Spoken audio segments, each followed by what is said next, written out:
Cuanto más al norte, mejor se distingue la porción del sol que oculta la luna.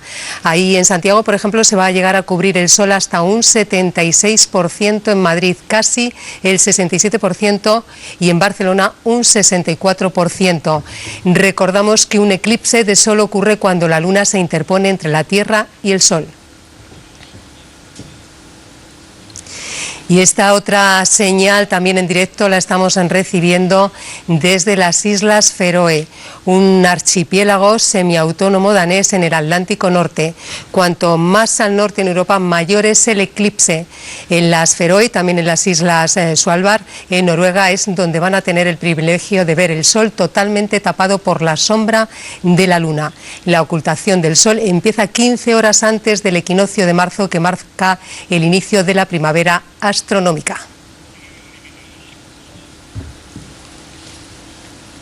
Pues unas imágenes espectaculares. Vamos a hablar ahora con Javier Armentia, astrofísico y director del Planetario de Pamplona, para saber más sobre el eclipse solar de hoy. Señor Armentia, buenos días. Es un espectáculo de primer orden, ¿no?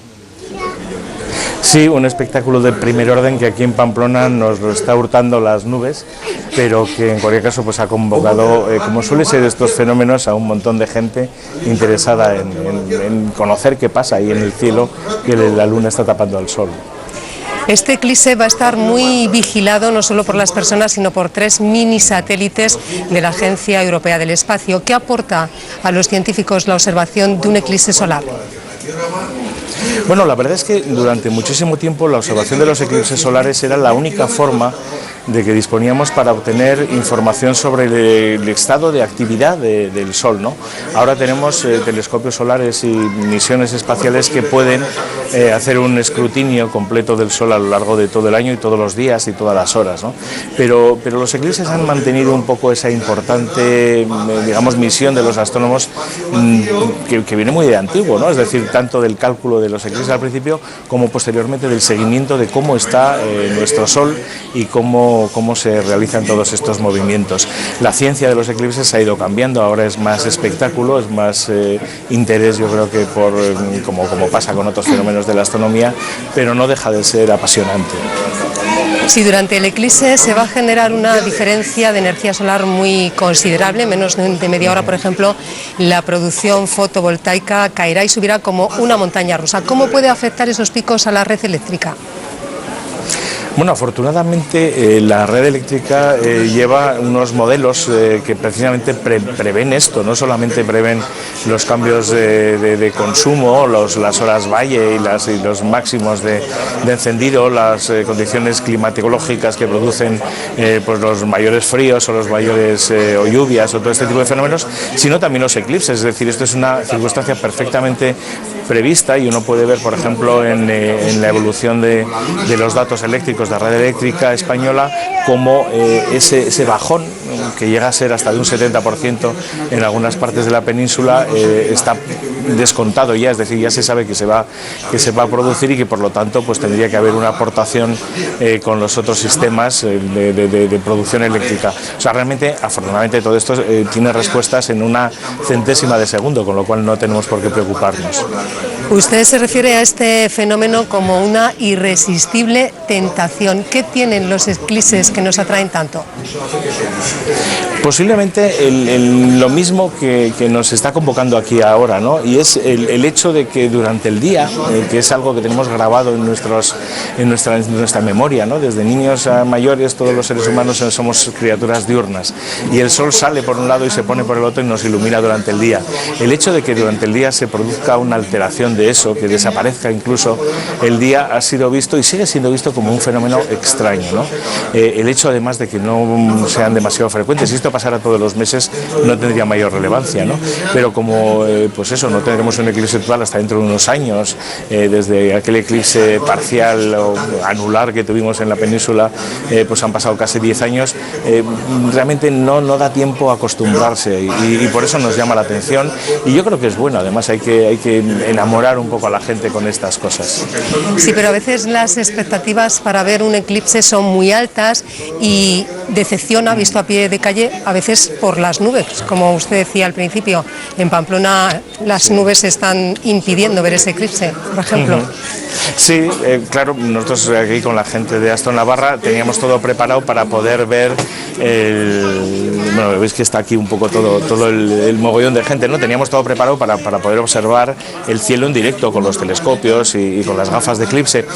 Lo que pasa es que ahora estamos usando internet precisamente pues para ver otros observatorios que sí están teniendo mejor tiempo que nosotros y para ver si desde la retransmisión de las Feroe y Svalbard podemos tener esas imágenes, ¿no? No es la misma experiencia, pero afortunadamente los medios de comunicación, la inmediatez de internet nos está permitiendo salvar un poquito esa expectativa. Estamos viendo nosotros en este momento imágenes en directo desde las Islas Feroe. A los eclipses se les ha atribuido malos y buenos presagios, es decir, capacidad para provocar o evitar catástrofes. ¿Qué hay de verdad en esto? Pues como siempre, que a los humanos nos gusta echarle la culpa a otras cosas o a lo que sucede fuera, como que no tuviéramos nosotros ninguna responsabilidad en ello, ¿no? Para los chinos era un dragón que se comía el sol y por lo tanto el emperador estaba puesto en peligro, ¿no? O a otros pensaban que eran dos amantes que se encontraban en un momento loco en el cielo. Lo cierto es que es imposible no pensar que las cosas que pasan en el cielo no tienen un efecto en la Tierra, ¿no?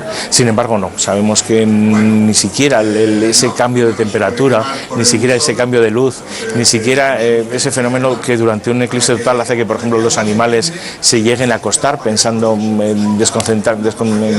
desconcertados que se ha hecho de noche, realmente no tiene más efecto sobre nosotros que el de un bello espectáculo en el cielo. Javier Armentia, gracias por responder a nuestras preguntas y le dejamos que siga con esa conferencia que ha interrumpido precisamente por atendernos a nosotros. Gracias. Es un placer, un saludo, buenos días. Pues os voy a preguntar a vosotras si alguna vez habéis visto bien un eclipse solar. Yo lo he podido ver en imágenes, pero siempre me ha pillado metida en algún fregado profesional a estas horas. Pero bueno, es llamativo, ¿no? Sobre todo ver cómo de alguna manera la luna se interpone entre el sol y nosotros. Aquí en España, que tenemos esa relación de tú a tú con el sol, con la luz, ¿no? Que estamos tan acostumbrados a alimentarnos de alguna manera con la luz solar. Ese fenómeno incontrolable de que de alguna manera alguien interfiera en esa relación, a mí me llama la atención. Y yo, cuando leía y escuchaba a los científicos, pensaba que nos iban a decir que era año de bienes, ojalá no, pero año de catástrofe. Ahora resulta que no tiene nada que ver con el devenir de las cosas, que es más bien pues un fenómeno científico y ahí se queda, ¿no? Pero bueno, siempre llama la atención, sobre todo porque es un fenómeno desconocido, que no estamos acostumbrados, ¿no? Vete tú a saber si tienen toda la razón los científicos también en esto, porque de hecho provoca determinados fenómenos, como por ejemplo la subida de las mareas, entre otras muchas cosas, o sea que alguna relación tendremos con la astronomía. Yo creo que lo mejor, bueno, aparte de la curiosidad inmensa que produce este fenómeno, que a todos nos gustaría ver, muchos no podremos verlo, pero ese interés, yo creo que despierta el interés de la sociedad por la astronomía, que es una ciencia en cierto modo cercana, porque atrae mucho. Todos tenemos la posibilidad de mirar el firmamento y a todo el mundo le interesa lo que pasa más arriba, ¿no? Y bueno, pues me parece interesantísimo el eclipse y las consecuencias del eclipse, que son la curiosidad por enunciados de la ciencia. A mí me parece mágico, más que una cosa científica. Y me hubiera gustado haber visto alguna vez alguno, no es que haya muchos, pero algunos ya hemos vivido.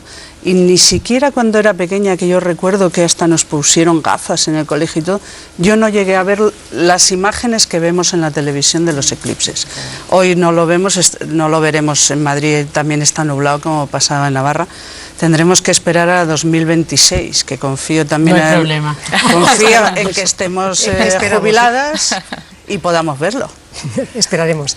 Nos quedan aún unos minutos en los desayunos para hablar de banca privada de Andorra y su filial española Banco Madrid. La empresa española Duro Felguera pagó 50 millones de euros a un dirigente venezolano por su asesoría verbal en la adjudicación de un contrato público en su país. Según revela hoy el diario El Mundo, este caso aparece en la documentación incautada en el Banco Madrid por el Servicio Antiblanqueo del Ministerio de Economía y ya está en poder de la